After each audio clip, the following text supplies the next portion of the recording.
Galway the Great was almost sad that they would be saving the realm tomorrow. A noble sentiment from a man will be dead in the next chapter. Welcome to the real story of ruined heroes and reluctant reunions.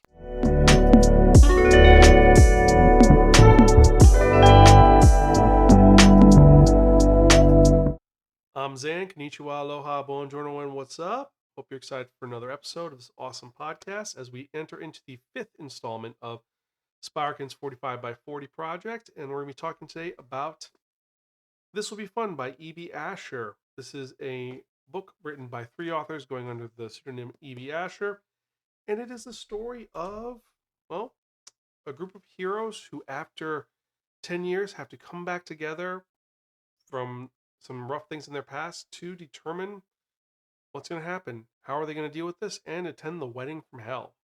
What do I mean? Well, let's actually get to it. So, this is a story of former friends, former flames, and a group of individuals who 10 years ago saved the kingdom of Mithria from an evil organization. They were led by Galward the Great, his younger sister Elowyn, an amazing mage. There's Beatrice, their childhood friend, and then there's Claire, the lovable rogue. And after they save the kingdom, unfortunately, Galwell fell. He dies. First chapter, it's no spoiler. And after 10 years, they've gone their separate ways. There were some things that were not able to be repaired in this situation.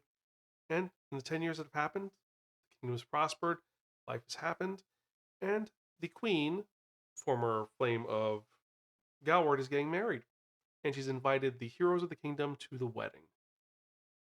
Now, most of them don't want to go, but because of reasons, they're going to have to head out there. So, what's going to happen? Who's going to show up? What villains are going to be there? Well, that's what this story is about, or that's what they want it to be about. Realistically, this is the story of a bunch of broken people who are trying to fix themselves while also dealing with a lot of steam between two former paramours and an extrovert or an introvert who has to become an extrovert after years of being a shut in. Now, the world is unique in that it is a fantasy world, but there's a lot of tongue in cheek elements that are in this book. What I mean by that, for example, Elowyn, she's obsessed with a.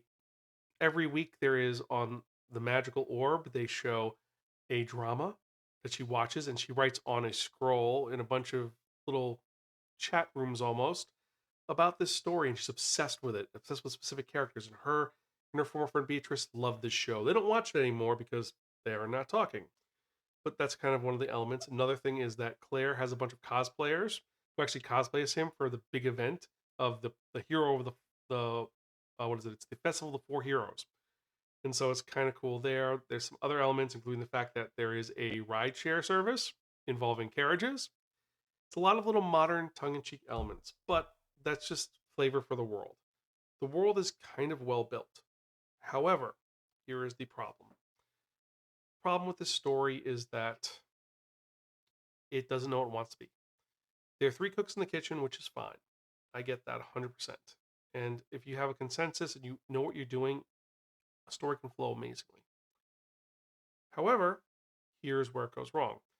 This is supposed to be from the point of view of three characters. Four if you include the additional party member that joins in. But it's these three characters, and for the most part, it focuses on one of the characters. Which, if the narrative was from their point of view, that would be fine. But it keeps jumping from point of view to point of view, but it doesn't make it even. It's more like, oh, let's focus on Claire and how Claire's amazing. Not Claire. How Claire is in love with Beatrice. Well, let's focus on Beatrice and how upset she is, how pent up she is, how enraged she is. And then let's go back to Elowyn and deal with her social anxiety and the fact that the girl she likes that she didn't like anymore doesn't like her. Fine with that. But it it's disjointed. It's frustrating. It gets a little bit too much like this is the Claire Beatrice show, and then Elwyn shows up a little bit, but then we have the story arc with what's going on with the wedding and with the machinations of the remnants of the old evil empire and some other elements. And then the story ends in a Deus Ex Machina. Let's just finish this and it's done. And there's a sequel to the series, this book, which may be better. I'm not sure. I haven't read it. I don't know if I will. But the story kind of just it doesn't flow well. Is it spicy? Oh, hell yes, it's spicy. There's a lot of spicy elements in this. Is it a good story? Yeah. Usually I would have quotes for this book. However, honestly, there were no quotes that really stood out to me, which is really rare for a book. Usually there's something some fun moment, something great. The only one that stood out is that first quote, which is Galward wondering about his place in life. It's actually better further on because Galward is such an interesting character because he's the hero who everyone thinks he's the great, strong leader. But in reality, he's just a guy who's trying to hold it together and do what he can to save the day. He doesn't want to be the person engaged to the princess. He didn't want any of that. He just wanted to live and be happy. Fortunately, the story doesn't work like that. And what happens? Well, I'm not going to spoil it, but it's a ride. Like I said, that ending just kind of left me with a sour mouth. I know a lot of people really do like India Holton loves this series. A lot of other reviewers love it. Personally, it let me down severely.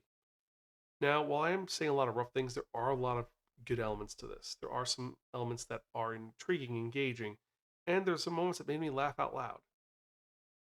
But overall, I have to give this book, which, well, let's be honest, it's one which could be a little bit better. Uh,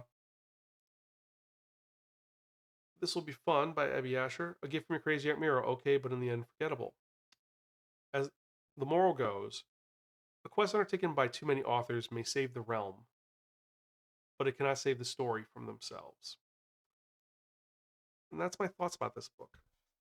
It's they save the realm is saved, but in the end, the story too many cooks in the kitchen.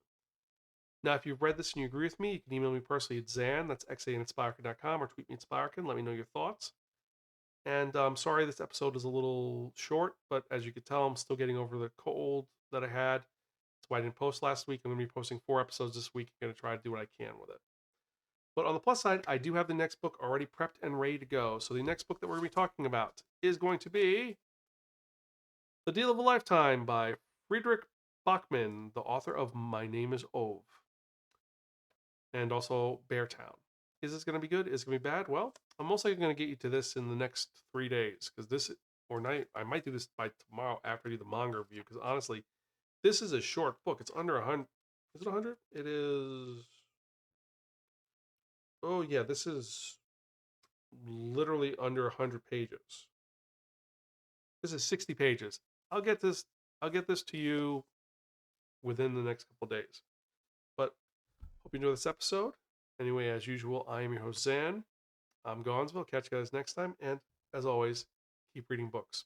I'll see you later.